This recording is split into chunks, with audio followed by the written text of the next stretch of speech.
How are we this morning? Are we surviving? No, barely. Did you stimulate the economy of downtown Detroit last night? You did? Not in ways that Dr. Ebling and I wouldn't approve of?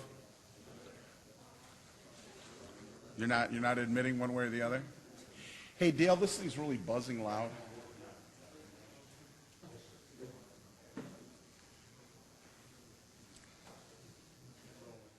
I'm sorry? Keep rolling? Okay. Now you know who's really in charge of this whole thing. It is my honor to present your next speaker, and there are a lot of things that happen in an academic's life that make you proud. And as I tell students on a regular basis, make certain that you have a career where you have as high a level of dollar income as you can have, and then make certain that you maximize your psychic income, meaning how much you enjoy your job, etc. And a lot of us would argue that we have very good dollar incomes at Northwood University and even better psychic incomes because of the pleasure that we have in working with young people like yourselves and our alumni of the past. And the young man I'm about to introduce is a young man that gives me tremendous psychic income. Jonathan Williams graduated from Northwood just 5 years ago. And he was a economics, finance, management triple major. And you knew from the day that you met him that he was a very bright young man. I was the provost of the Michigan campus when Jonathan was a student. And as I watched Jonathan grow from a young student athlete to giving up playing baseball to concentrate on his academics, you knew that he was a special young man that was going to do big things in life. And upon graduation, he went to work for the Tax Foundation in Washington, D.C., had a very successful career with the Tax Foundation. And you think about it, in 2 years he accomplished things to say that at his young age that was part of the early stages of his career. And then he left the Tax Foundation and went to the American Legislative Exchange Council. And that organization represents state legislators, state senators, and state representatives across the United States. It's bipartisan, about 30% Democratic membership and 70% Republican. And at the American Legislative Exchange Council, commonly known as ALEC, he helped develop what's called Rich States, Poor States. And there are about 15 or 20 copies of it in the back, so I would suggest a mad scramble after he finishes speaking to get those copies, but it'll also let you know that it's available online. You can download the whole book online. And Rich States, Poor States has received tremendous attention because what it does is it analyzes all 50 of our states and talks about what makes a state successful economically, looks at a number of variables, and those variables that lead to decline in economic progress in a state. Jonathan is the co-author of Rich States, Poor States with the famed American economist Arthur Laffer. If you remember from your Principles of Economics days, the Laffer Curve, it's the same person, and Stephen Moore from the Wall Street Journal. Jonathan Williams is a sought-after speaker. He's had articles and interviews in publications such as the Wall Street Journal, the Financial Times. He has been on talk shows and radio programs, television, Fox News across the United States and globally. It is my honor to introduce a young man that truly represents the Northwood idea in all of its character. Ladies and gentlemen, please greet Mr. Jonathan Williams. Thank you, sir. Well, good morning, everybody. It's good to see so many faces this early on a Saturday morning, and thank you, Dr. Nash, for that very warm introduction. I guess those type of introductions prove that not all forms of inflation are harmful, so I appreciate that. And Dr. Nash has really been a huge asset for me, and I encourage all of you to utilize him. He's got many connections, not only in Michigan, but across the country when it comes to those of you interested in pursuing free market economics and policy. In fact, a couple of years ago now, we invited Dr. Nash to serve as a advisor to our tax and fiscal policy task force, which I run at ALEC. So he's working with state legislators across the country as well, advising them and probably telling them a whole lot of things of not to do what Michigan has done to help save the rest of the country from our problems. And so it's great to be back. This is always one of my favorite speaking events of the year, to be back with the Northwood crowd here at the Freedom Seminar. And it's hard to believe that it was, 2005, 6 years ago, that I was sitting in your shoes right now, just graduating and then going straight out to D.C.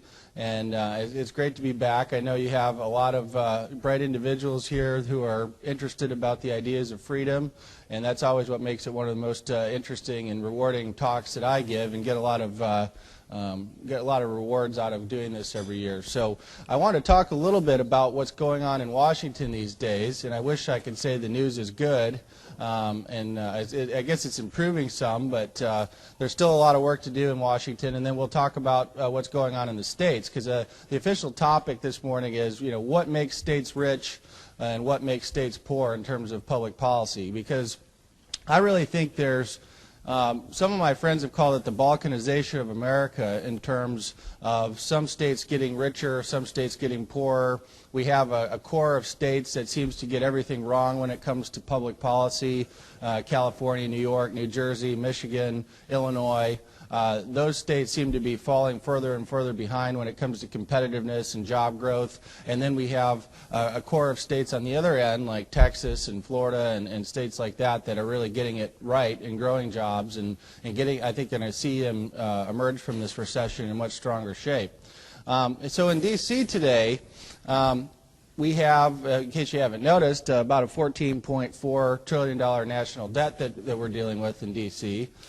We have a situation that we're printing money so fast, I'm told the only thing stopping us is the amount of ink.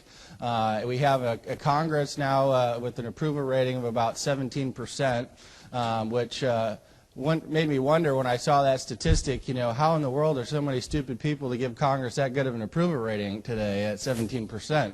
But really, it's pretty interesting times today in D.C.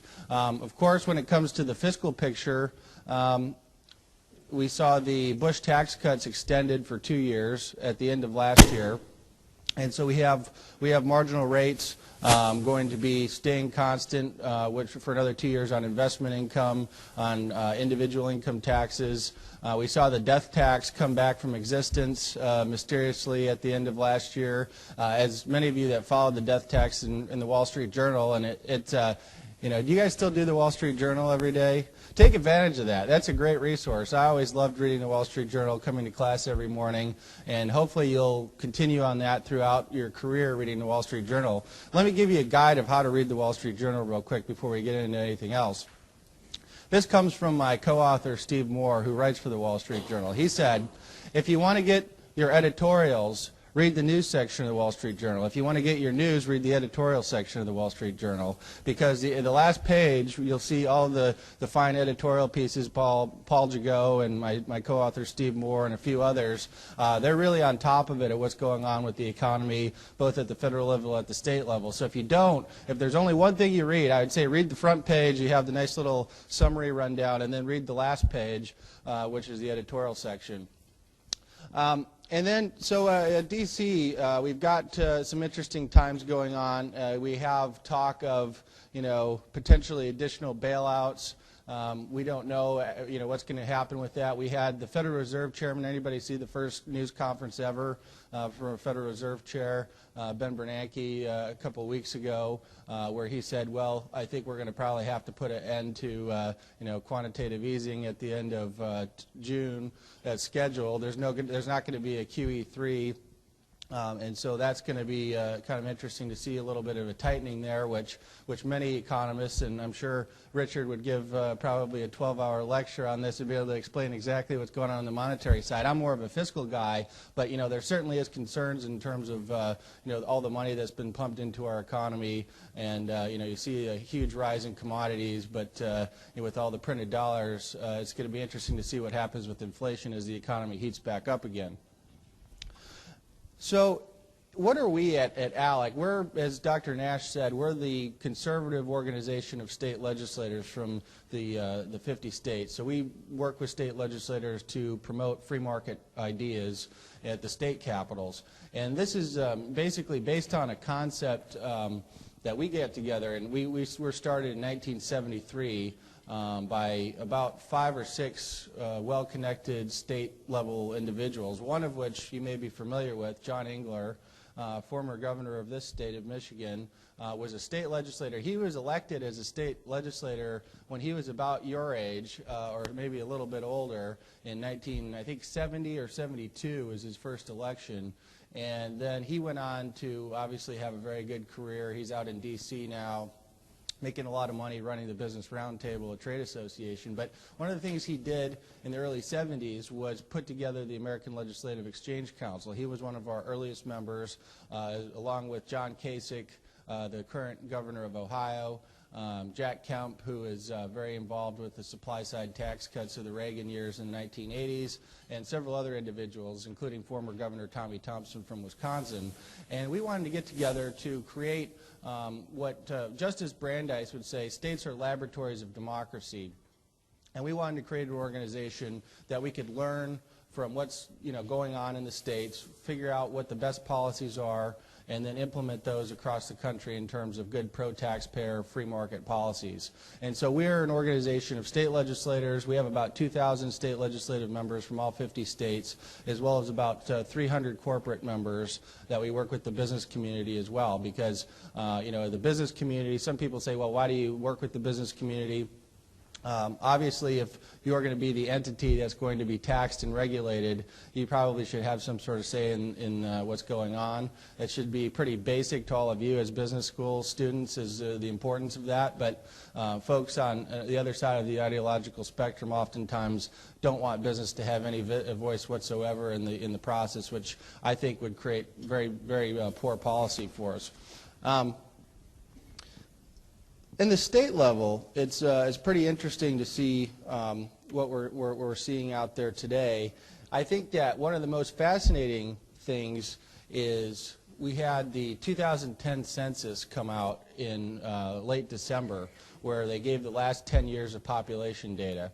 Now, the talk here in Michigan was, of course, how we lost another congressional seat in Michigan, because actually Michigan was the only state in the country to actually have a real loss in population over the last 10 years. Now, other states grew slower than the national average, so they also lost congressional seats. But Michigan saw the only real loss in population, not just slower than the national average, which is a pretty sad state of affairs. Once again, we've taken it on the chin. It's really, we never really recovered from the 9/11 downturn here in Michigan. It was kind of called the lost decade by many national observers because during the Granholm years, we raised taxes a whole lot. We made it a whole lot more expensive to do business in Michigan. And so Michigan wasn't the only state to lose. Ohio lost 2 congressional seats. New York lost 2 congressional seats. Let's see, Jersey, Illinois, Pennsylvania, Massachusetts, and a few others lost congressional seats. Anybody here know who gained the most congressional seats over the last 10 years in the census numbers? Texas. Very good. Texas gained, how many seats do you remember? Texas gained 4 congressional seats over the last 10 years. That's it's just fantastic they were able to do that in a 10-year period. That means they gained roughly 3 million people on net over the last 10 years to add that many congressional seats. Florida also gained 2 congressional seats, and then you had a slew of others gaining 1 each. But in public policy, we talk often about people voting with their feet. either in favor or against policies at the state level. And it's a pretty interesting phenomenon because it's very hard to change your national residency, or at least relatively harder to change your national residency from one country to another. But it's very easy to move from one state to another. And unfortunately, Michigan's realized this the hard way, and we've lost a whole lot of population, a whole lot of businesses over the last 10 years. And that's, of course, continuing a bit of a trend away from the Rust Belt in the Northeast towards the Southwest and southern states. Now, some people would just say, well, this is just the weather. That's the only factor that could possibly explain why people are leaving the Northeast and Rust Belt states and going to states in the South and Southwest by and large. Now, obviously, weather has something to do with it. It's awfully nice to be living in Virginia and not suffering through 6-month-long winters right now. I kind of enjoy that aspect of living in Virginia, and the lower taxes don't hurt either. But there's a few other outliers here that would be interesting for the other side to explain on this. That is, did you realize over the last 10 years, Alaska gained more population than Hawaii did? And places like Washington State, South Dakota, New Hampshire, and others were among the biggest population gainers in their regions. And for instance, Washington State even gained a congressional seat. It certainly wasn't because of the warm winters in Anchorage that people are moving there. So what else explains why states are being successful, why they're attracting population? And so that's one of the reasons why my co-authors and I put together the book Rich States, Poor States, is to try to explain from a policy perspective, what makes states rich, and then work with legislators to try to get them that information so they can make their states rich states. Everyone aspires to be a growth state, a state that's creating jobs, and they would hope to avoid the fate of places like what Michigan suffered over the last 10 years. Now, the other thing to point out is that no gains are necessarily permanent either. I mean, this is a dynamic environment where people are always shifting from one state to another and from one job to another and one competing opportunity to another. And so that's to say there's hope for places like Michigan, but also to say, Texas, even though they're getting it right now, if they saw a massive change in their public policy, they may very well start to deteriorate very quickly. And so it's a pretty interesting index that we've put together that basically measures the cost of doing business in the state and basically measures the ability of state to grow in the future. And obviously this is fairly personal for me because when I tell the story of Michigan to audiences across the country, you'll hear audible gasps when you talk about some of the statistics of what's gone on in Michigan over the last 10 years. Or just the fact that, Detroit, the city that we're in, I mean, in 1950, Detroit had almost 2 million people. And I don't know if you caught the news stories here in the last month or two that said Detroit lost 25% of its population in the last 10 years.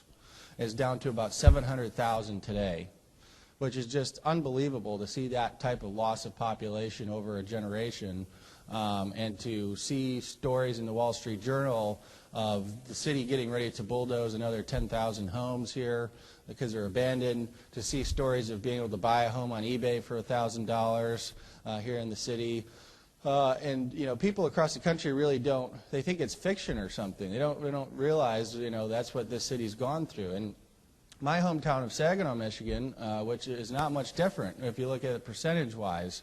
In 1960, Saginaw had about 120,000 people. Today it has 50,000 people. And a lot of the successful entrepreneurs and the businesses have unfortunately had to move out. So this is a pretty personal issue for me, and it's pretty interesting to see that, unfortunately, Michigan's kind of become the laughingstock of a lot of the other states over the last 10 years, and we hope to be able to turn that around. Let me tell you, especially when I'm down in Columbus, it's not very fun to have all those Buckeyes, making jokes about us, and I resent that. So I think that, we need to get things turned around here in Michigan. One of the interesting factors that the states have all faced is over the last several years, after the national downturn in 2008, when we saw the big crash in stock values and the downturn in the market, is that every state has faced their own problems at the state level. And now about 45 out of the 50 states is expecting a budget shortfall for the coming year. And most states' fiscal years start July 1st. Michigan's a little bit outside the norm there with an October 1st fiscal year. Now, it kind of begs the question, why are states in this budget shortfall situation? Some would just say, well, states couldn't do anything about it. It was just the national economy. Or some people on the left will say it was because of tax cuts that we had budget shortfalls. I think it's important to address that, and so we clearly understand what the cause of budget shortfalls is. If states over the last 10 years would have just kept their spending to population and inflation growth or some metric of private sector growth, instead of 45 out of the 50 states having budget shortfalls, about 45 out of the 50 states would have had budget surpluses. And that's just a 10-year period. If you would have held state spending constant to the private sector, they would have been just fine. There wouldn't have been this crisis, this quote-unquote need to raise taxes. As we were talking over breakfast this morning, Illinois raised taxes 67% on individual income earlier this year. One of the worst policy decisions made so far in 2011. And of course, it was predicated on the argument that we just have a shortage of tax revenue. There's no spending problem. We just don't tax enough. Of course, that's pretty silly. I mean, it's pretty laughable because obviously Illinois now is going to be a very much higher cost place of doing business. Already the Caterpillar company, I don't know if any of this followed this in the news, one of their long-standing, most successful companies based in Illinois has talked, the CEO has said, well, we love being in Illinois, but we may not just be able to pay the taxes now. We may have to go to another state. So immediately, the governor of Wisconsin, Mitch Daniels of Indiana, all sent letters to businesses in Illinois saying, if you don't like how you're being treated in Illinois, come on over to our states. And that's what the beauty of tax competition is at the state level. And that's one of the reasons why we follow this so closely. So it's not like the states raising taxes, they were the only ones having budget problems. Everyone had it. It was a pretty endemic situation because of overspending. In fact, over the last 10 years alone, if you look at the state and local levels of government, they outspent the private sector growth by 90% over the last 10 years alone at the state and local level. So it's pretty clear they were spending like drunken sailors on a 48-hour furlough, and that's probably not being fair to drunken sailors because they're spending their own money and states were spending your money. And so, I mean, that's where we're at right now at the state level in terms of budgets. And it's probably, we're seeing a little bit of an uptick. Anybody notice in the news recently that Michigan announced it had this unforeseen revenue that came in? You saw that. And so I was over meeting with Governor Snyder's, some of his staff, and they were talking about that. I was talking with some of our legislators, and they're wondering what to do with it now. The traditional wisdom from state capitals would be, let's find some way to spend that money because of cuts we've had to make in the past. Now, this is one-time money, which is why it's very important that you never want to build one-time money into a continuing budget. And you probably have learned this from business classes as well at that level. But certainly at the state government level, once you build spending into your baseline, it's almost impossible to get it out later on. And that's why we were pretty concerned about the Obama stimulus package from a couple of years ago that came in from Washington, D.C. And in fact, in Rich States, Poor States, the book, we go into a whole chapter which we call the Washington stimulus curse, which we think that it's a big problem when dollars come from Washington, because the dollars never come from Washington without about 10,000 strings attached to it. And the states are learning that the hard way now. As the dollars have dried up, the strings that the federal government requires on states, to the hoops that they want them to jump through, what they call maintenance of effort requirements, are still there. And it's going to be a major burden on states going forward to get their budgets in order. And so, that's kind of an interesting dynamic. And so we hope that with this unforeseen revenue in Michigan, and some other states are going to be realizing it because of the economic uptick now, is we hope that they use it to replenish, for instance, a rainy day fund, which is pretty much non-existent, or reduce taxes. But the rainy day fund, this is an interesting story, which I didn't know, is I think it's got about $2 million in the state's rainy day fund right now, which is enough to fund, get this, 30 seconds of Michigan's government operations. That's our rainy day fund today. And it's been depleted over the years. We've rated it for spending, you know, quote unquote needs. And so I think there's probably a strong argument to be made that any additional revenue shouldn't be built into the spending baseline, because that was, you know, part of the problem, how we got to where we're at now. And I think it's probably worthwhile to note one of, I think, the number one fiscal issues facing the states today is unfunded liabilities. And that is things that we've promised that we don't have the money to pay for in current cash flow or revenue streams. And the primary areas of these unfunded liabilities are public pensions for state and local government workers, and also post-retirement health care benefits that we promised but we don't have the money to pay for. Now, in Michigan, if you look at some of the official actuarial reports on what the state of Michigan owes on unfunded liabilities and public pension systems, for instance, that is $11.5 billion, which is a huge chunk for a state to be under. Now, that's the official estimate, and the line is that whenever government says there's a problem, the reality is probably always something far worse. And that is unfortunately the case with our public pension unfunded liabilities in Michigan. The official reports say $11.5 billion. Now, if you were to use a private sector valuation model for evaluating the potential unfunded liabilities in public pensions, the unfunded liability is not $11.5 billion. It goes up to $63.6 billion.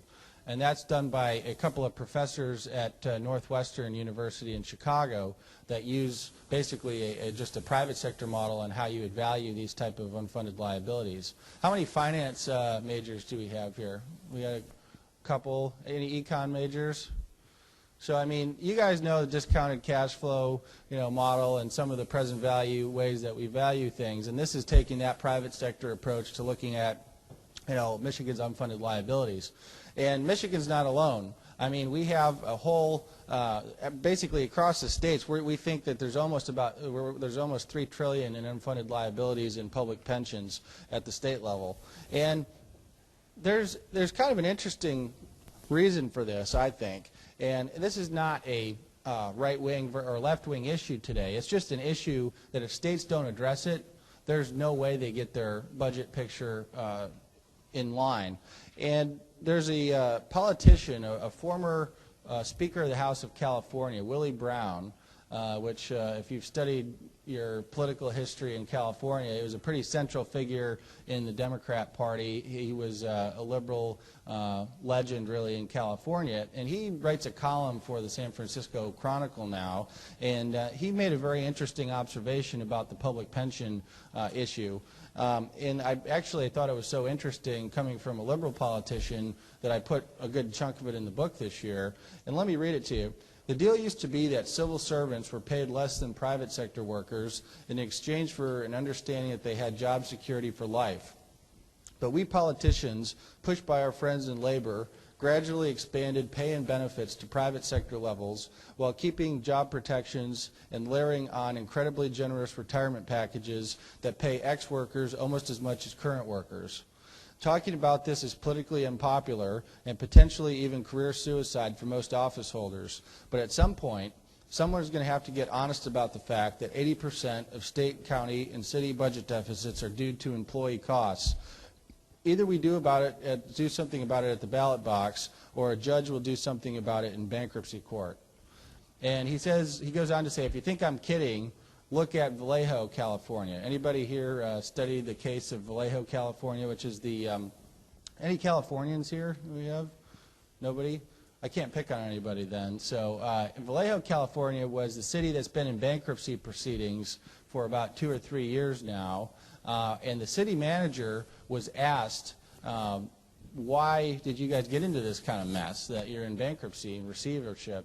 And he said, well, basically we're paying 3 police departments and 3 fire departments, 1 that's working and 2 that are retired. And that's the type of unfunded liabilities in those pension and healthcare, post-retiree healthcare plans that have put cities like Vallejo and around 100 other cities across the country facing potential bankruptcy here this year. And so when liberal politicians say this and conservative politicians say this and agree, you know there's something big going on public pensions. And what's the real solution here? And I'll talk about that in a minute because I'm going to run down some of the solutions that we see at the state level for budgets. We put together another publication which I wasn't able to bring with me. It's called the State Budget Reform Toolkit, which is available on our website, which is alec.org. And we've got the Rich States, Poor States books, a few extra copies back there. So if you didn't get one of those, grab it now. But you can download both of these on the website. Now, this goes through about 25 different recommendations for state legislators to balance their budget without resorting to tax increases. And we can go through some of the solutions here if you're interested later. But let me give you the quick one on pensions.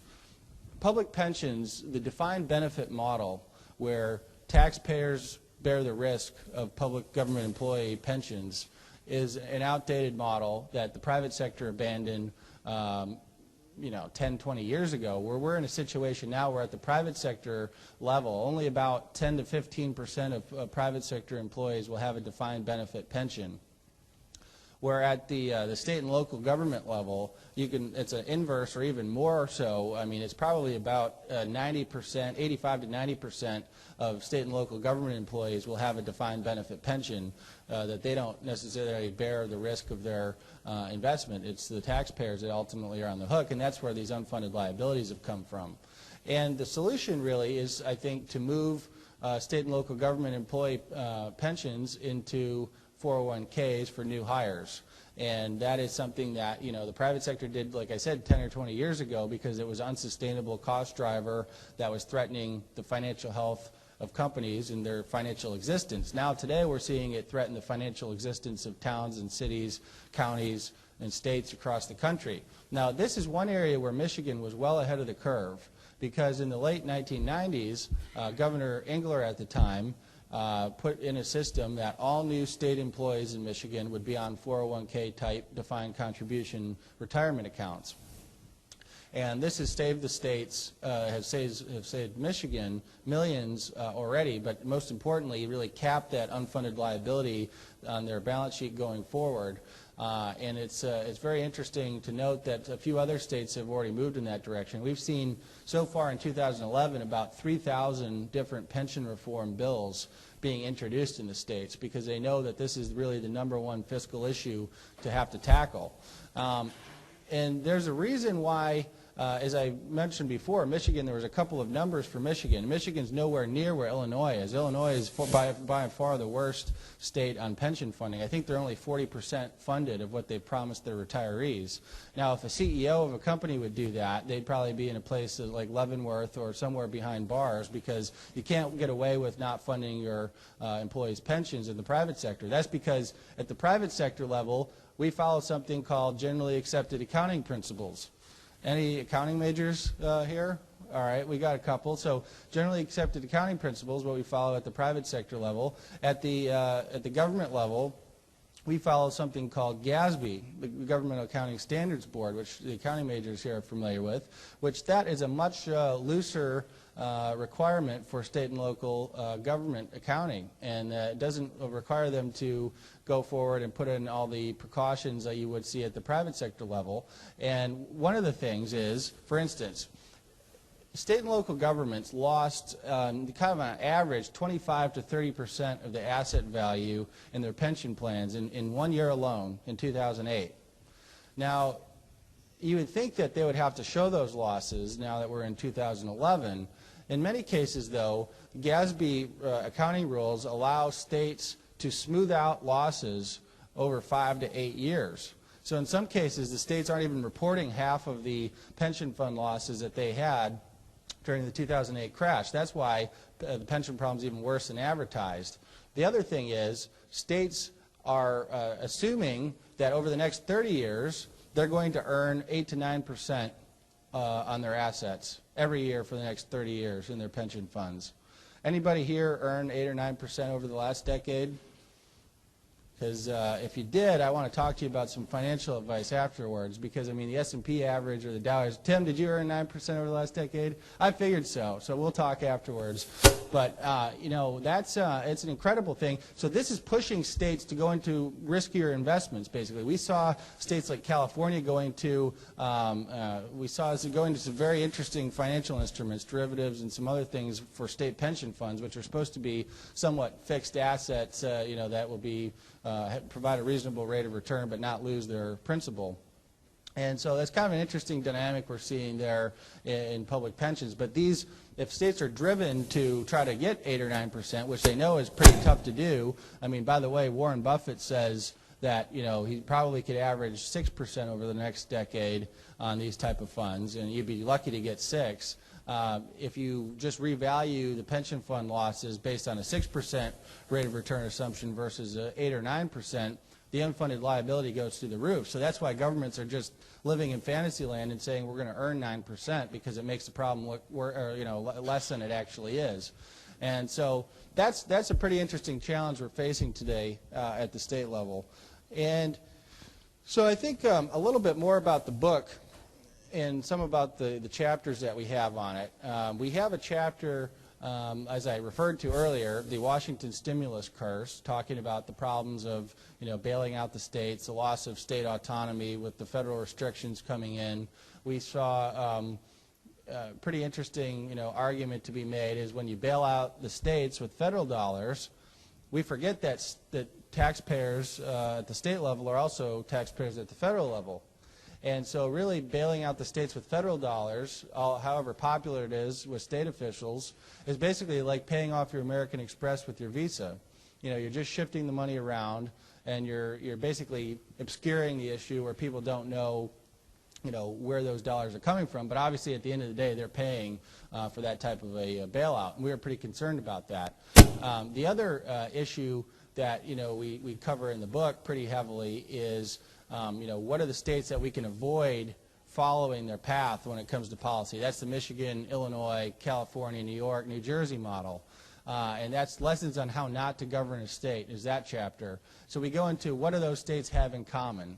Over the last you know, decade, or in some cases 2 or 3 decades, those states have followed the policy that Ronald Reagan warned against, which is their economic policy has been if it moves, tax it. If it keeps moving, regulate it, and if it stops moving, subsidize it. And when you do that for long enough, you build that whenever there's a budget problem, which is generally caused by overspending, they ratchet up tax rates, which then in turn reduces their economic competitiveness, causes an exodus of jobs and entrepreneurship outside of their borders to other low-cost states. And then, of course, when you lose those, believe it or not, businesses are revenue generators for the state government, and you lose more revenue. There's an interesting, everybody here familiar with the Laffer Curve in economics? Anybody a little fuzzy on that? You know, the basics of the Laffer Curve are pretty simple. It's pretty hard to argue with the fact that at a 0% tax rate, how much of that tax revenue do you think you're going to raise? 0, right? That's the easy one. The other side is at a 100% tax rate, how much money do you think you're going to raise in the long term?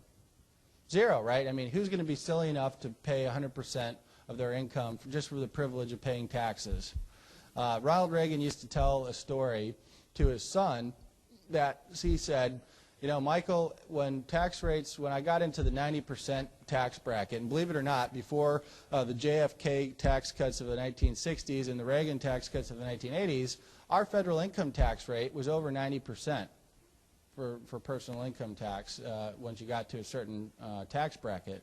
And when Ronald Reagan got to that tax bracket, what he told his son was, I'm just going to stop making movies when he was an actor. I'm going to stop making movies when I get to that 90% tax bracket. And so, I mean, that's where we have the behavioral changes that make the Laffer Curve possible, because obviously nobody's going to stick it out and pay 100% tax rate just for the privilege of working for the government 100% of the time. And at 0% tax rate, you're going to raise no revenue. So what's the revenue maximizing point in the middle? Most importantly, though, I think is the economic growth maximizing point in between the middle of the tax rates. Now, in D.C., we operate, like I said, in fantasy land many of the times. It's land of make-believe, as I like to call it. And in D.C. we have revenue scores that will score various tax bills to how much revenue it's supposed to gain or lose. And there's one of these groups called the Joint Committee on Taxation. And there was a proposal years ago by a senator, for a former chairman of the Senate Finance Committee, that he put out a proposal to the folks in D.C. there and said, how about we raise taxes to 100%, have a 100% marginal tax rate, and let me know what you think on the revenue side. And you know what they came back with? They came back that that 100% tax rate was actually going to raise revenue. And that's the type of pretty flawed analysis that we have operating in both D.C. and state capitals today on tax policy, is that we do not take into consideration behavioral changes, that people will change their behavior when taxes get to a certain point. There's no such thing as being able to build a Berlin Wall around your state borders or around your national borders to keep people in today in the United States. Capital is more mobile than ever today, obviously, and it doesn't take much to shift an investment from one state to another. And capital goes where it's wanted. You know, J.C. Watts would always say, "Capital's a coward; it doesn't go where it's not wanted." And that is very true today. And once policymakers figure that out, they'll be much better off. There's one interesting argument that comes up oftentimes when talking about business tax policy that I think is important to talk about, because we've heard it here in Michigan. You know, recently, Michigan lawmakers, as you've been probably following as an astute business student here at Northwood, is that Governor Snyder and legislators got together and repealed, finally, the Michigan business tax. Which is a tremendous move that will boost Michigan's competitiveness, because as we study tax policy across the 50 states, the Michigan business tax was, I think, probably the argument would be made, if not the worst, very, very close to the worst business tax in America. And it had been the case for years. If you follow the debate in the past, we had something called the single business tax before the Michigan business tax, which was also a very strange animal and very bad, destructive business tax. Governor Engler set out to phase it out over years, and then the phase out was stopped, and then the legislature got together and said, well, this is a horrible business tax, let's just repeal it and come up with something else. The problem is that they came up with something just as bad or worse than the original single business tax, and that was what we just repealed now, the Michigan business tax. And so I think that Governor Snyder finally has gotten it right here. After years of us meddling around and having some of the strangest business taxes in America, we've been able to eliminate that and go to a flat tax of 6% on corporate income, which makes it much easier in terms of the overall tax burden going down on businesses, but also making the compliance, because we always often forget that one of the hidden costs of taxes is compliance costs, and how much is it taking in deadweight loss out of our economy just for individuals and businesses to comply with a particular tax. And so the more complicated the tax, obviously the higher compliance cost and the more deadweight loss on our economic potential. And so getting rid of this, if you're a 50-state company, you have your tax people, you comply with various state tax codes. Now, most states employ a traditional corporate income tax, which we're going to, which is going to make it much easier and make Michigan much more comparable to other states when it comes to their tax system, and not having this strange duck like the Michigan business tax, where it would take an army of tax accountants and lawyers to actually figure out what your Michigan tax liability would be. One of the other destructive pieces of the Michigan business tax that was very destructive when it comes to new businesses, entrepreneurs, people looking to start a business, as I'm sure many of you are coming out of Northwood, is that it would hit small businesses twice. It would hit them at the Michigan business tax level, where they would pay as a business, and they would also pay the individual income tax on the same profit as a small business. And so that was a huge job killer for Michigan for small businesses. I'm very glad to see that out of the way. But there's this argument that's cropped up now that some are very, very unhappy about this. I'm sure you've read some of the news reports after this repeal of the Michigan business tax. Some are saying that, well, we repealed the Michigan business tax, but we're just giving big business a break, and we're shifting the tax burden to individuals. Because they're trying to make up some of the revenue. Obviously, it would have been better if they had been able to just cut more spending, probably, and if there was anything left to cut there, which probably, I think yes is always the answer to that, probably, in most states at least. But they decided to make up some of the revenue through a pension tax. Now, it's important to point out the pension tax This is applying, it's not a standalone tax, it's applying Michigan's income tax to pension income, which is, Michigan's actually one of the only states in the country that does not tax pension income currently.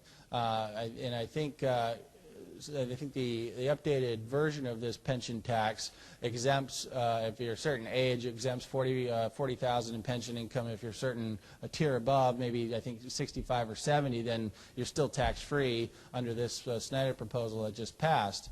Now, I want to hit the argument, though, that this is shifting tax burden from businesses to individuals, because at the end of the day, liberal and conservative economists will agree that businesses don't pay taxes. People do. Now, think about that for a second. Anybody confused yet? Because a lot of people, will stand up and say, I can't believe this. You're saying businesses don't pay taxes. Of course I do as a business. I cut a check to the IRS, quarterly. Yeah, of course you do. And that's the initial payment of the tax. But where does the economic burden of the tax fall? I mean, who does it fall upon?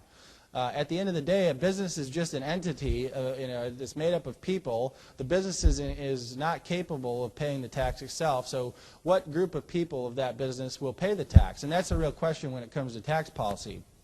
Whether it's a business owner that's going to pay the tax, that's put the sweat equity and is invested and risked potential bankruptcy to go into business many times, whether it's consumers that are going to pay more for that company's product because of the tax, or whether it's workers that are going to earn less and potentially not have as many jobs around because of that corporate tax.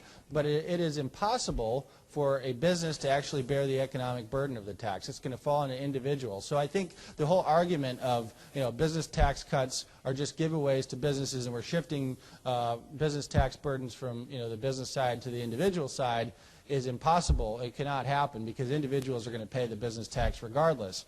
Now, I think one of the key problems with business taxes is we don't know exactly the portion of those taxes paid by workers or by the shareholders or by the consumers. And so it makes it a very non-transparent tax. I mean, transparency is very key when it comes to either budgets or taxes, but we ought to know how much we're being taxed, and what level of government's taxing us to be able to make rational decisions. And unfortunately with business taxes, we don't know. Some of the most recent research in D.C. Suggests that workers pay about 2/3 of the burden of business taxes. So when you think about corporate taxes, many of the time it's falling on labor, which is something that's a little bit counterintuitive, and certainly if folks on the other side realize that, they probably wouldn't be protesting it quite as much. But nonetheless, I mean, I think Michigan is going to be far ahead by getting rid of the Michigan business tax. In the book, we also talk about a few other case studies from places like New York and New Jersey and places like that have pursued what I like, the kind of a left-wing progressive tax policy over the last decade or two. In New York, they enacted what they called a millionaire's tax, which is going to be a higher income tax rate at the state level to hit millionaires. Now, the fascinating thing about New York's millionaire's tax is it actually kicks in at $500,000 of income. So it's quite a nice little marketing tool that they wanted to say, well, we're going to stick it to the big millionaires, but it just kicked in at $500,000 of income. In some states, millionaire's tax is kicking at $250,000 of income. So you can see it's more about marketing, and it's more about kind of a class warfare tax policy than anything else. But let me show you the result of that. One of the guys who said, enough is enough, you can tax millionaires, but that doesn't mean I have to stick around and like it, was the guy by the name of Tom Golisano, who is the founder of the Paychex company with payroll, and was, until about a month or two ago, owner of the Buffalo Sabres hockey team. And he said that they raised this millionaire's tax, I'm out of here, I'm going to move to Florida. And so the media interviewed him when he got down to Florida and said, why'd you choose Florida? What are you going to do now? And he's like, well, it's pretty simple. I gave myself about a 10% pay raise by moving to Florida, because getting out of New York's 10% income tax roughly, and moving to Florida, where Florida is one of the 9 states without income taxes, gave myself that much of a raise. I'm going to start a new business down here, or maybe start a charity. But he was like, for darn sure, the state of New York's not going to get this tax revenue anymore from me. He was like, I'm done being a cash cow for the state of New York. And so the politicians in Albany thought this was going to raise a lot of money. And when it comes to raising taxes on the rich or on businesses, it almost never does because people do change their behavior. And in Mr. Golisano's case, when he moved, it turns out that the state of New York is losing $13,127 a day in lost income tax revenue because of one person moving from New York to Florida. That's the type of real case study on the Laffer Curve effect. When people change behavior, it has real consequences for states. And I think that there's a whole lot to be learned about the bad states, but there's just as much to be learned about the good states and what people are doing right today. Obviously Texas is doing something right to be able to gain 4 congressional seats over the last 10 years. Florida gained 2 congressional seats. What do those states have in common? Anybody want to take a stab at that? Obviously they're big states. I think Texas is the number 2 and Florida's tied for number 3 in population today. Any other characteristics? Very good. No income tax. Those are, it's not just the good weather, it's that both of those states do not have income taxes. And as I mentioned, I think earlier, 9 states do not have income taxes. And we find in rich states, poor states, as we were going over the factors that really matter to state economic growth and competitiveness, we look at 15 factors, which you'll find in the back of the book. And in the last 50 pages of the book, we go through a page for every state to determine where that state is currently, how it's performing with its economy, but also going forward, we're going to project where that state's headed in terms of competitiveness. And when we sat down to create this publication now 4 years ago, Dr. Laffer and Steve Moore at the Wall Street Journal thought that these are the 15 most important factors. Now you'll see marginal income tax rates are at the top, and I don't think that's a coincidence. We think that income taxes at the state level are a big determinant of competitiveness and growth. And the states without income taxes are performing tremendously compared to the states with the highest income tax rates. And the 9 states without the income tax, anybody know who the rest of them are? It's, Texas and Florida are kind of the big ones. Anybody want to throw any else out? Arizona's got a low flat tax, but they still have an income tax. Montana doesn't have a sales tax, but it has an income tax. Tennessee is absolutely right. Let me tell you a story about Tennessee. Dr. Laffer, who spent about 50 years in California, and he built a very successful business in San Diego. And anybody here been to San Diego can realize that once you're there, you really don't want to leave because it's pretty much fluctuates temperature from the winter of 69 to the summer of 71. Right around there, temperature range, and it's awfully nice, like 0 humidity, just beautiful beaches. Why would you ever want to leave? Art Laffer decided the last round of millionaires and tax increases there in California, he was going to leave. He went to Tennessee, where he basically gave himself a 10% pay rise by doing that, set up shop in Nashville, and is very, very happy. And Tennessee is one of those 9 states without income taxes. The other states is pretty interesting to run down. I mean, they're kind of a strange bunch of states because really some of the only things they have in common is no income tax. You go all the way from the southern states like we talked about. You also have the Nevada out west. You have New Hampshire up in the northeast, the live free or die state. You have South Dakota up north. You have Washington up north, Wyoming in the mountain west, and Alaska. And that's pretty much the 9 states without income taxes. And we looked at growth over the last 10 years. We look at various factors of growth, so we don't just use one. We look at population growth. We look at gross state product growth. We look at employment growth, income growth, and tax receipt growth. And if you go across and look at the 9 no-tax states versus the 9 states with the highest income tax rates, and you'll find this on page 26 of the book if you've got it in front of you. Let me just read through a few of the statistics.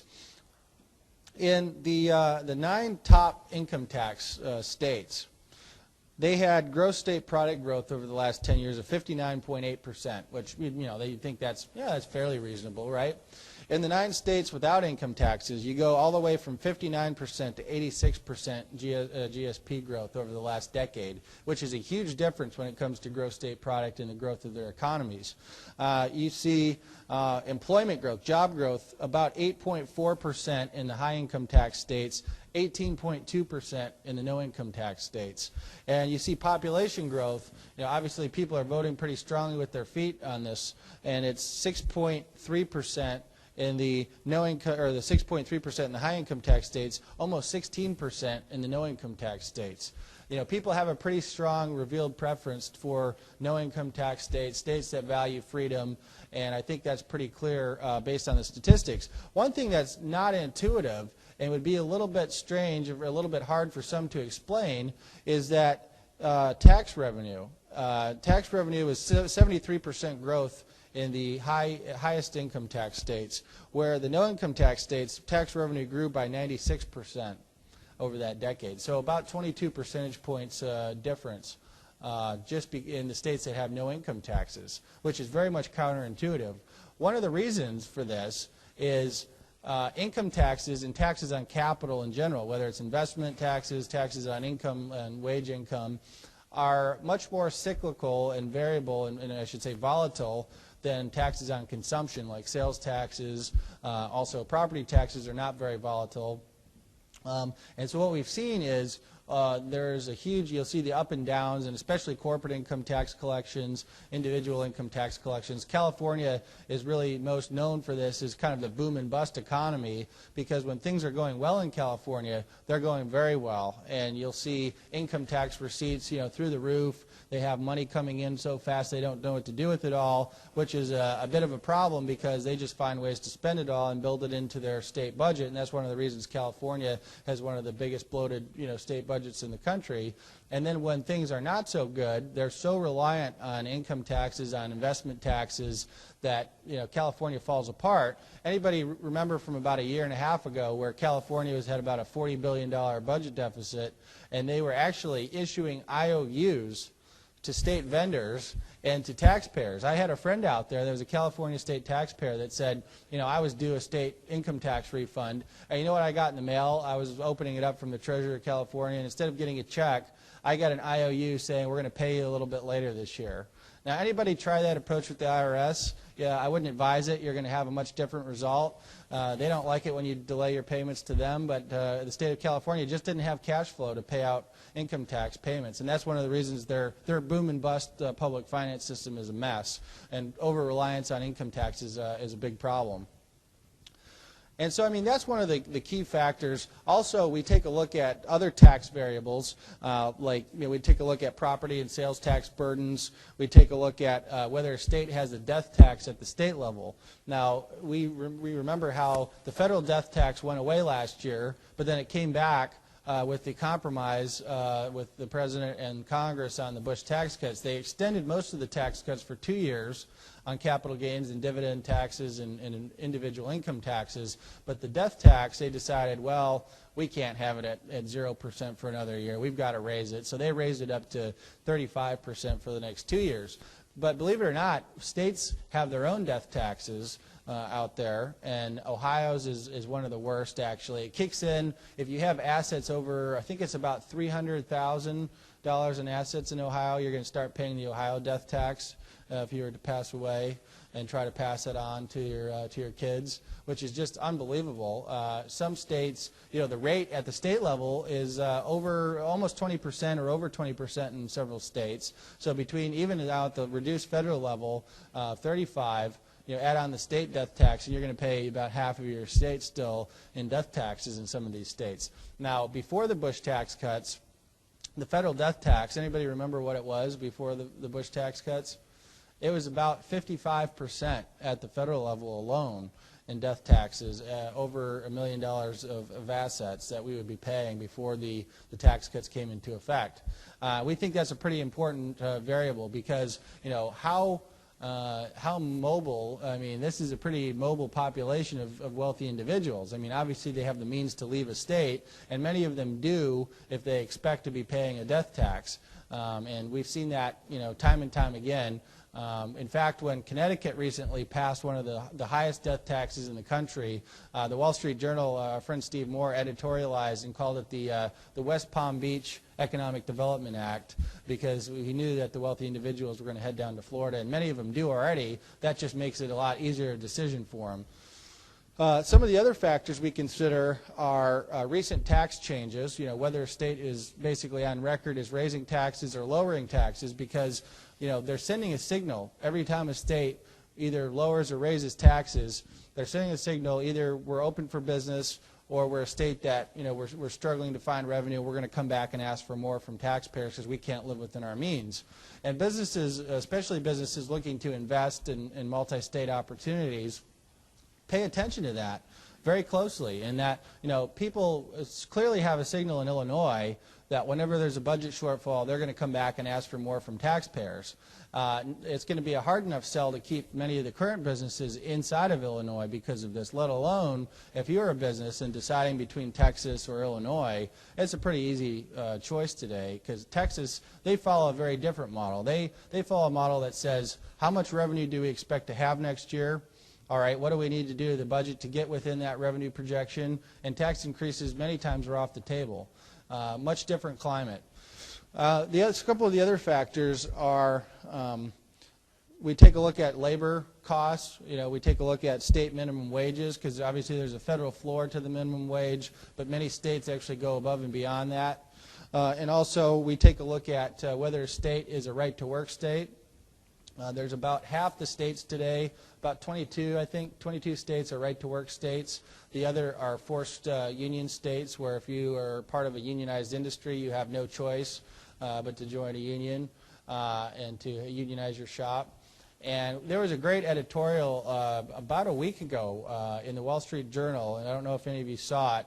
It was by my co-authors of the book, talking about the differences in the non-right-to-work states versus the right-to-work states, and just comparing the growth in those states. I mean, there's no question why many of the manufacturing, much of the auto manufacturing of some of the foreign manufacturers, is all taking place down south and in right-to-work states. It's no question. The article was basically about Boeing, because Boeing is looking to build a new manufacturing plant, and many of their Boeing, headquarters is being in Washington State with their manufacturing. The unions were in Washington State where, we're not going to give you any kind of break on this. They basically said, go move wherever you want, but we're going to have this type of a cost here. And so the negotiations broke down. The Boeing company said, well, we're going to move to South Carolina then. And then something called the national level, the National Labor Relations Board, came in and said, whoa, wait a minute. You as a company cannot move from Washington to South Carolina because that would be discriminating against labor. So now we have a regulatory agency in D.C. telling a private company that they cannot move from one state to another.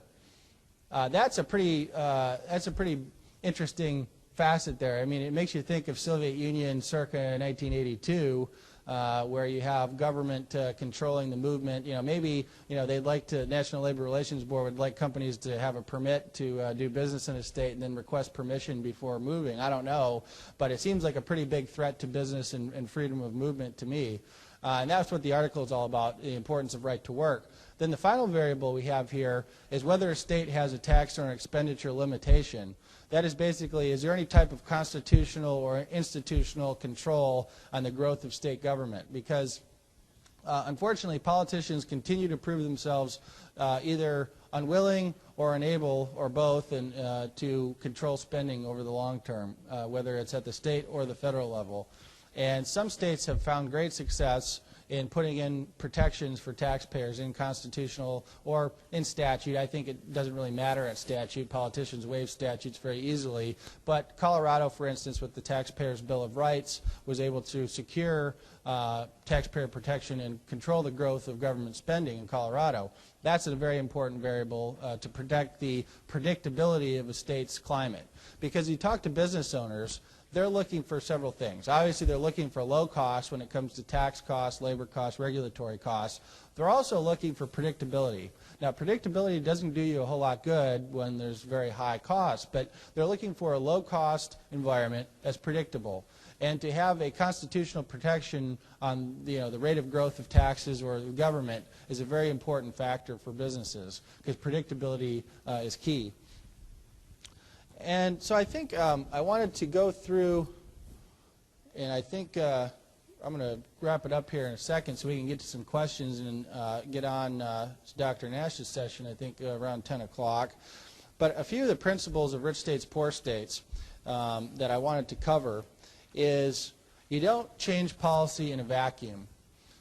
Immediately, as soon as you change policy for better or for worse at the state level or any other level for that matter, immediately it impacts your competitive position with your other states around you, but most importantly, states across the country and even competing global situations.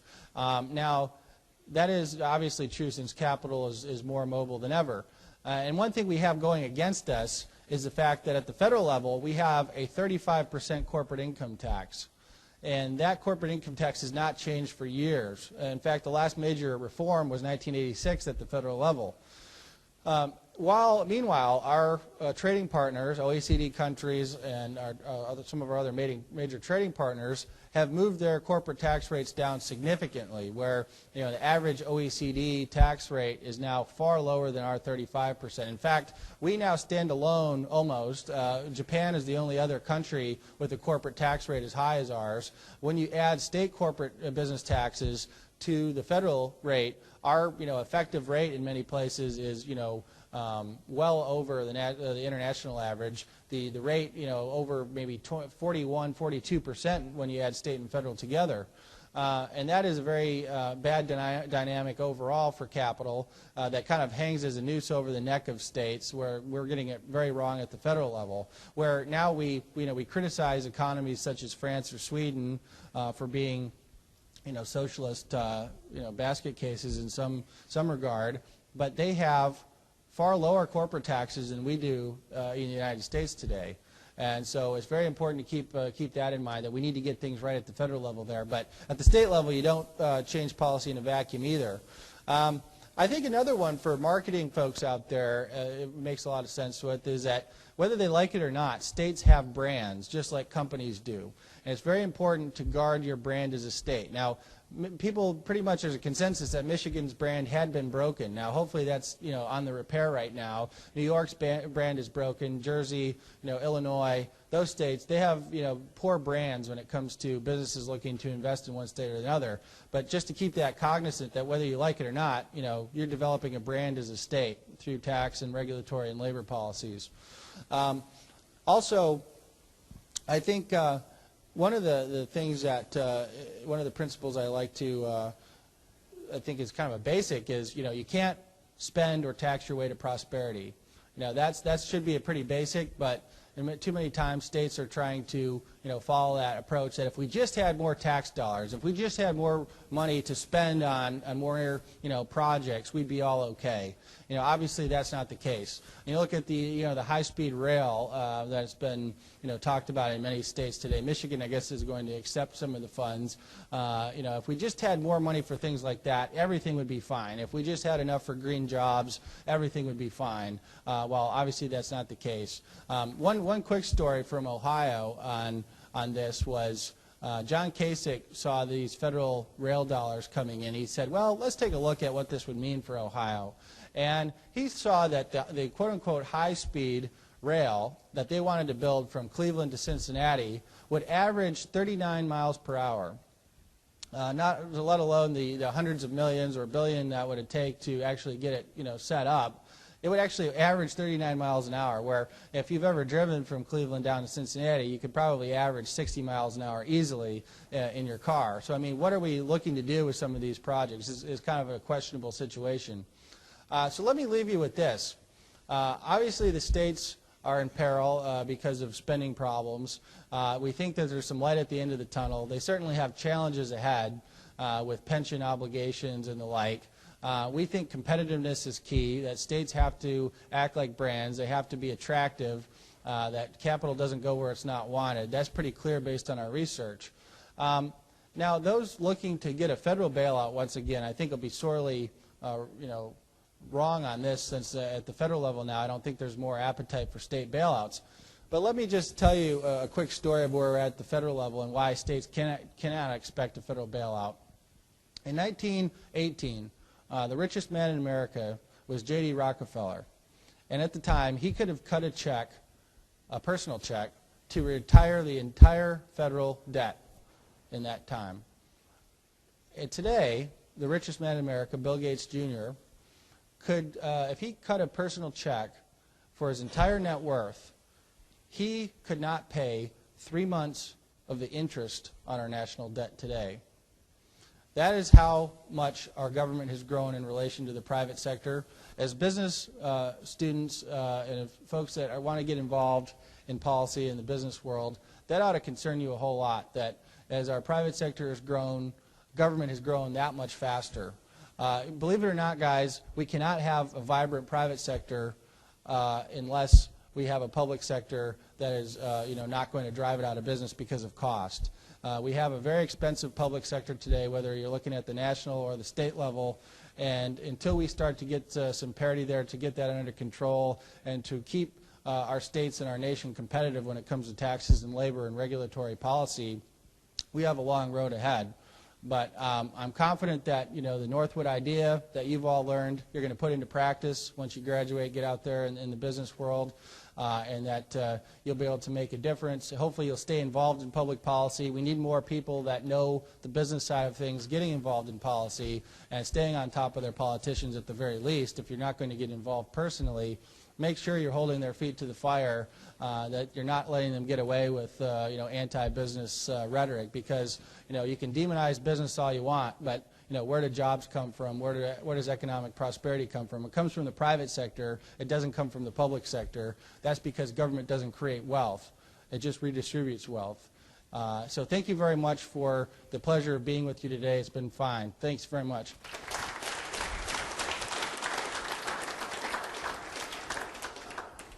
And Ladies and gentlemen, when you ask a question, please wait till Cock gets the microphone over to you. We didn't do as good a job yesterday as we've done the day before. Thank you. all right, we got about 20 minutes, I think, for questions. With Michigan's new tax policy, on a scale of 1 to 50, where do you think we would rank? On the corporate tax? Yeah.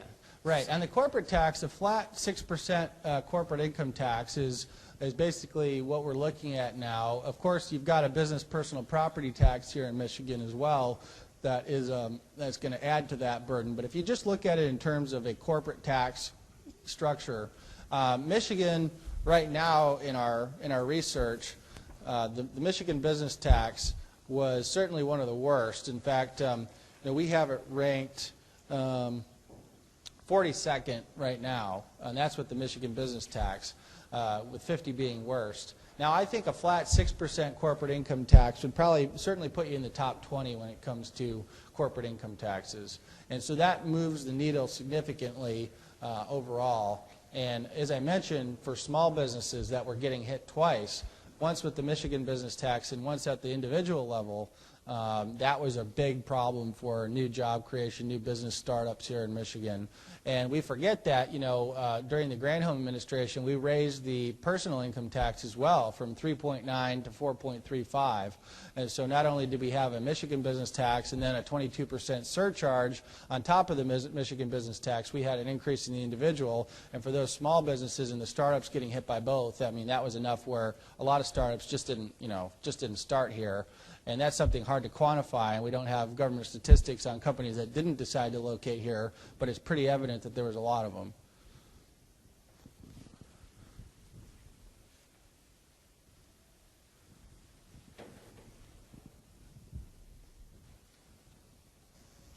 Thanks.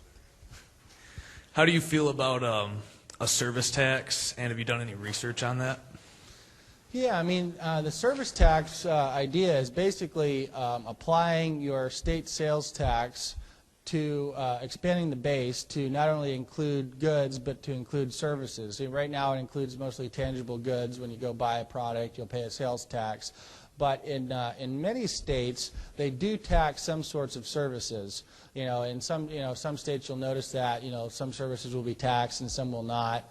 Generally, states don't tax all services, though. There's usually a lot of exemptions here. And that gets a little bit tricky because if you recall from a few years ago when the Granholm administration, along with legislators in Lansing, had a service tax that they enacted here, and it lasted all of about 24 hours before it was repealed. And that was actually kind of a joke around the tax community. We're kind of a geeky community, so we kind of enjoy things like that. And it was repealed after 24 hours. And it was interesting, but states have been a little bit nervous to go full out on service taxes because they're so unpopular politically. The more visible a tax is, the more unpopular it is. That's why the most unpopular taxes, if you look at polling, are property taxes and gasoline taxes. And those are two taxes that people kind of intuitively realize how much they're paying. Now, the further you get away from that, the easier it is for politicians to hide taxes. That's why corporate taxes are more popular, because people just don't realize they're paying them in the cost of goods or in lower wages. Now, service taxes are fairly visible taxes, and especially when people are used to not paying taxes, let's say on haircuts or things like that, golf course membership and skiing and things like that. They're not used to paying taxes for services, so it's a visible change. It's a change that impacts people in activities that they enjoy, and that's why it's fairly unpopular.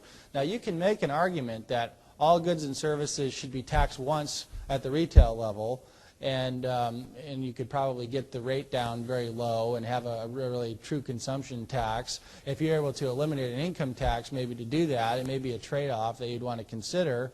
One of the things to consider, though, on service taxes is you always want to exempt certain services like business inputs. You don't want to tax business inputs because then the tax just compounds through the business process, and you have all these hidden tax costs that gets passed along to the consumer they don't know are there. That's why if you're going to have a consumption tax, you tax the final retail sale of a good or service once. So you don't have something like a gross receipts tax or a value-added tax. When done poorly, the tax just compounds throughout the stage of the product. And so then it favors certain industries over others, because industries that are vertically integrated, don't pay that kind of compounding effect of taxes, where industries that have a lot of inputs and, from other type of companies do.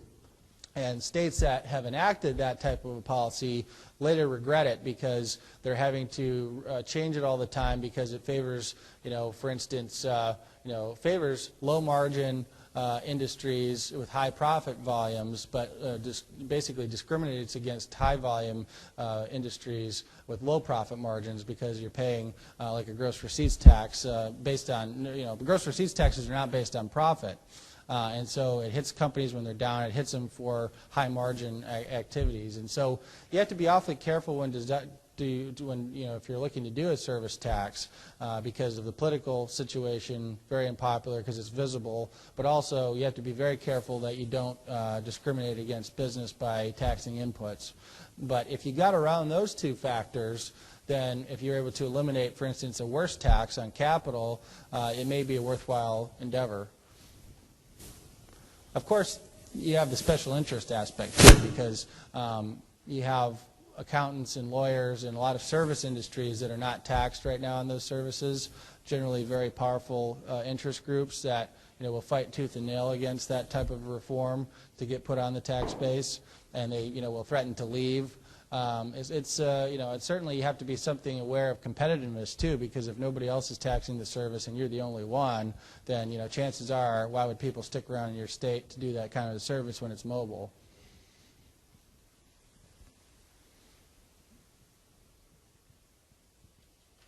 Uh-oh, here comes a hard question.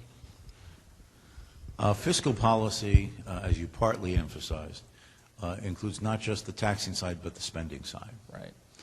And you pointed out that among your metrics of looking at different states is whether a state has sort of a growth cap on how much state spending increases relative to population or whatever. But the fundamental problem here is that how do you get, of course, federal, but state-level expenditure under control when it has been growing so rapidly? And it's not just a matter of stopping its growth, but finding a way to actually decrease the level of state expenditure to a more reasonable, philosophically limited government proportion of the state's GDP. You know, economists, not just Northwood, but in a lot of economics classes, inform students about what's called public choice theory. And that is, what does the logic of economics tell us about how the political process works? And that there are these things called concentration of the benefits of government spending and the diffusion of its burden among the rest of the population.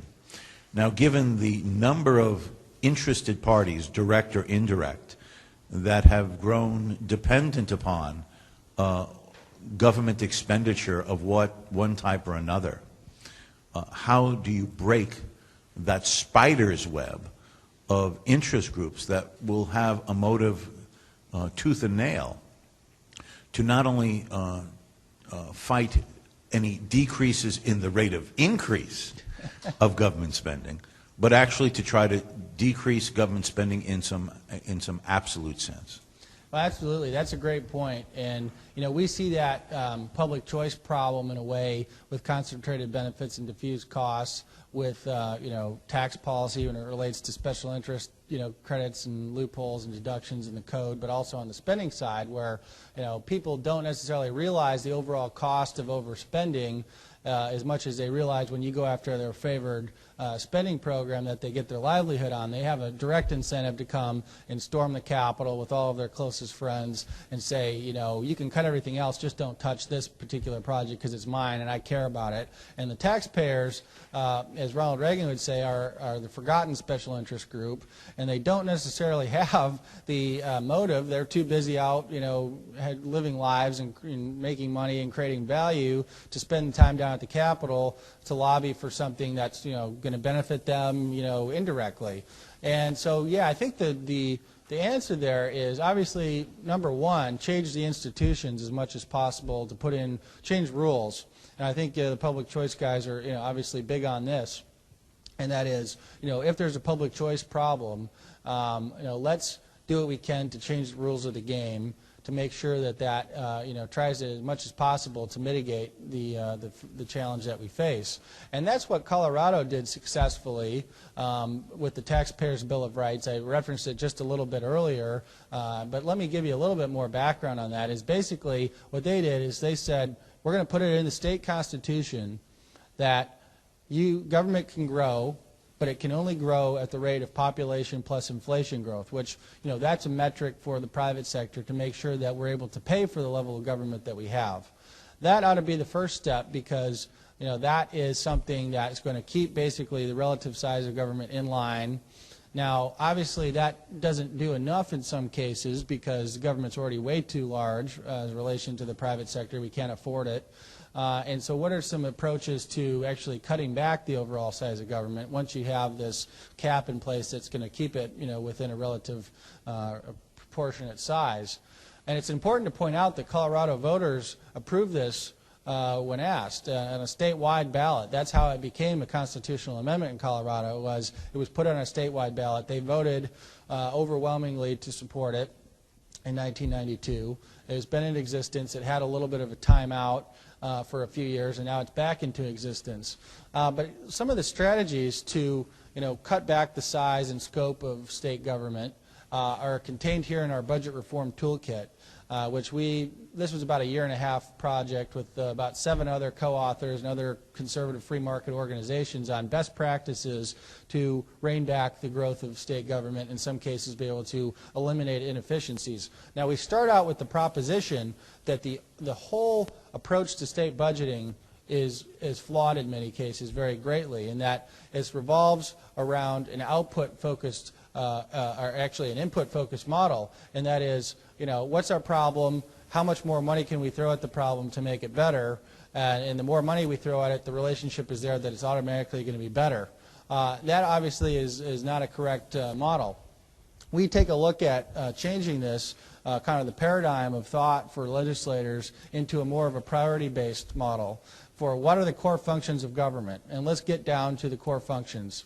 This is something that Washington State did in the post 9/11 downturn. They had a budget shortfall of several $billions. They had a Democrat governor and a bipartisan majority in the legislature come together and said, our economy is too fragile for a tax increase. Now, what do we do to take care of this budget shortfall without resorting to taxes? Once they took taxes off the table, they had to look at the other side of the fiscal coin. Spending and taxes, two sides, but the same fiscal coin.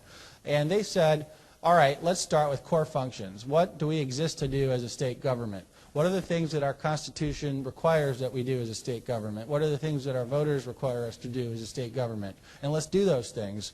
Let's fund them well. And then all the other areas that we're doing right now as a state government, let's take a real look at why we're doing those things. Are they creating value? And are they needs or wants right now? And that's a very important point. In fact, sometimes budget deficits force people to economize and prioritize when otherwise they just say, when the money's coming in, let's just spend it. Let's not think about these hard questions that might threaten my political, future. And what they saw in Washington State was that before this system of priority-based budgeting, what they started working on is they did not require agencies to even have mission statements as to why they existed and what kind of value they were creating for taxpayers. And even as we look at it, the states today, as we did a survey of states, it's unbelievable that only about 50% of states today even require agencies to have mission statements as to what kind of value proposition they have and what they do for taxpayers in return for the money they get. And so Washington State started to examine this and saying, let's apply the Yellow Pages test to state government. That is, if a product or service is produced in the private sector and is available in the Yellow Pages, why are we doing it as a state government? In the private sector, chances are they're doing it at a lower cost and a higher quality than we can at the government sector anyways, and have lower overhead and are not paying people defined benefit pensions and all the other costs that get built into those things at the state level. So they started to do some big privatization efforts. In fact, in the budget toolkit here, I outline basically what the Washington State model. It's called the Priorities of Government model, and they purchased $24 billion. That was their biennial budget then. That's the purchase area. Then they had a $2.4 billion reduction. And so basically they lined up all of their areas of government, starting with the core pieces of government that were outlined in the Constitution and worked their way down. And they said, all right, we've got $24 billion to deal with. Let's fund the most important things. And they got to a certain line where this is the cut line, and any priority that fell below that was not going to be funded this year. And so that was something that they just had to do, and people understood it. It was a very popular move. Like I mentioned, it was done by politicians of both parties. And it's important to say, yes, we do have a distinction between needs and wants. Families and businesses have to do this every month, balance their checkbooks, decide between needs and wants. But at state government level, and especially the federal government level, we don't do this exercise. At federal government level, we just print money, and we don't have a balanced budget requirement. But 49 out of the 50 states have balanced budget requirements, so they have to go through this in terms of budget shortfalls.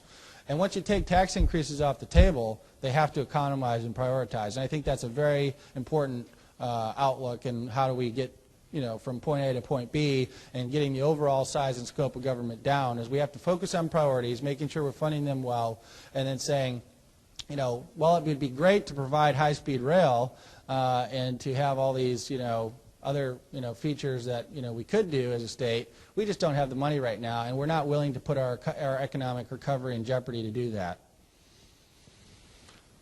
Jonathan, as you look at some of the data which indicates that somewhere between 1.9 and 2.1 trillion dollars of U.S. corporate profits are offshore because they're worried about bringing those, or they choose not to bring those dollars back to the U.S. and pay the average corporate income tax rate in the U.S. of 39.27%. Have you and Arthur and Stephen with Rich States, Poor States thought of looking at breaking that down? Because clearly in Texas, if you brought it back, it would be a 39 or 35% tax rate because, as you noted, there's no state income tax rate. And some states have double-digit state income tax rates, and if you brought it back, you'd be paying 45% effective based on the formula of taxes. Have you looked at that as also an analysis for rich states, poor states, that repatriation of profits from foreign operations is adversely impacted by state taxes as well? Oh, absolutely. I mean, I think the issue of our prohibitive rate on corporate income taxes at the United States level is certainly keeping profits overseas, offshore. We wonder why those profits don't come back. I mean, it's basically, what we said is that capital doesn't go where it's not wanted. And right now, it would be swimming up upstream to come back to the United States and face those type of tax rates when, let's say in Ireland, for instance, it faces a 12.5% corporate income tax. When Ireland reduced their corporate income tax from 50% to 12.5% over time, there was 1,000 new multinational companies that either moved their corporate headquarters or major manufacturing to Ireland to take advantage of that corporate tax treatment. Now, at the U.S. level, obviously, we haven't moved in the wrong direction. It's just that we've stayed constant now for almost 20 years when the rest of the world has moved in a lower direction. You look at some of the Eastern European countries, you look at the flat taxes and the zero corporate income taxes that are being offered as incentives, they get the picture. And it's no wonder why the EU has now, some of the Western European countries, the higher tax countries, are trying to use the EU to harmonize tax rates with the Eastern European countries because they're getting the pants beat off of them when it comes to competitiveness and lower tax rates and lower costs of capital. But at the U.S., we still think we can get away with a 35% rate. I don't think we are very effectively, as case in point from Dr. Nash's point on how all of this corporate profits is just remaining overseas. Even Japan has signaled that they're going to make a move to lower their overall corporate tax rate. We're going to be number one in something you don't want to be number one at, which is the highest rates of capital taxes in the world. And, we do have inherent advantages here, obviously, a good respect for property rights and some other advantages, educated workforce and the like, but those advantages only get you so far. When you have to make the decision between an effective corporate tax rate of 35 and 12.5 in a country that has, fairly good respect for private property rights and other places, that's a pretty, easy decision for a lot of folks to make. And that's why, you saw that many companies going to places where lower corporate taxes. There's another issue when it comes to the U.S. corporate tax policy that we stand out as being someone outside the mainstream, and there's that we use a worldwide system for our taxing corporate income. We apply U.S. corporate tax rates to any U.S. company doing business overseas, and then they may get something back on a foreign tax credit if they pay anything to their local government. But most of the rest of the world has gone to what they call a territorial corporate tax system, which means that they pay corporate taxes in the country that they make the profits and they're located. And that's something that the U.S. and only a couple other countries in the world do not adopt a territorial corporate income tax system. It also puts us at a disadvantage, and especially when you combine it with the overall rate. Now, we get into a debate sometimes. If you watch the presidential debates in 2008, you had candidate McCain and candidate Obama arguing over this fact of corporate taxes. Senator McCain brought up the fact that, well, we have a 35% corporate income tax. And then President Obama said, well, yeah, that's the rate, but, nobody actually pays that type of a tax. I mean, the effective rate's got to be far lower. And then Senator McCain didn't have a whole lot to come back with.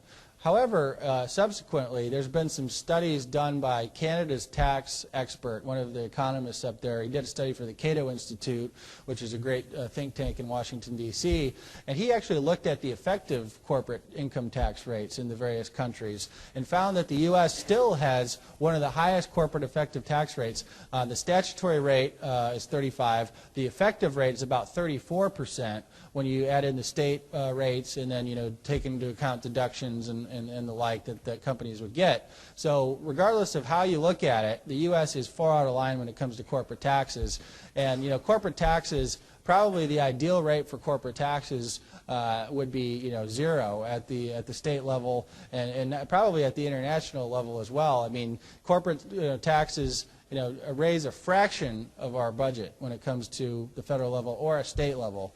the bang for the buck is not there to get revenue from the companies, because at the end of the day, the people are going to pay the tax anyways. Why don't we have a corporate tax policy that invites people to do business within our borders, and then they're paying our property taxes and our sales taxes and our personal income taxes. We'll get far, I think, greater. You'll have a greater Laffer Curve effect from something like that than you would certainly standing outside the norm on the other end. I think we got time for one more, if anybody has any burning tax economist questions. You know the difference between a introverted tax economist and an extroverted tax economist, don't you? We're an extremely geeky bunch. And so the introverted tax economist talks and looks at his feet when he talks to you. The extroverted tax economist looks at your feet when he talks to you. That's the world I operate in. That's do you have any questions in back? Or oh, somebody over here. I got one. If Obama gets reelected, do you think there'll be a change in the death tax? Well, that's a good question. I think that the Bush tax cuts are set for 2 more years, so that coincides with after the next presidential election, basically, that whoever is elected is going to have to deal with that, unless they deal with it before the new president takes office. Now, I think this administration has taken a pretty strong approach that they want to see some sort of a death tax in place. Now, I think the question is for them is what rate is it going to be? Is it going to be 35? Is it going to be 45? Is it going to go back up to 55? I think that if President Obama is elected, you'll have some sort of a death tax after 2012 will remain, at least at a 35% rate, if not higher. And hopefully, other candidates would come out there with other ideas that would say, this probably doesn't make a whole lot of sense for us to have a death tax at the federal level. Let's go back to, a lower rate, maybe something similar to the capital gains rate, have it set to the capital gains rate, or eliminate it altogether. But, my hope is that it doesn't go higher than 35, because certainly when we get to a 55 level, it becomes very confiscatory when you're trying to pass on a family business or a farm or a ranch to your kids. And that's just the problem. And we forget that the Communist Manifesto, one of the planks was not only a progressive income tax, but a death tax on estates when they die, on people when they die in their estates. So we need to rethink that and make sure that we're going for a more pro-growth tax policy and a policy less towards the likes of Karl Marx. So with that, thank you so much for your time and attention. It's been great to be with you. Thanks.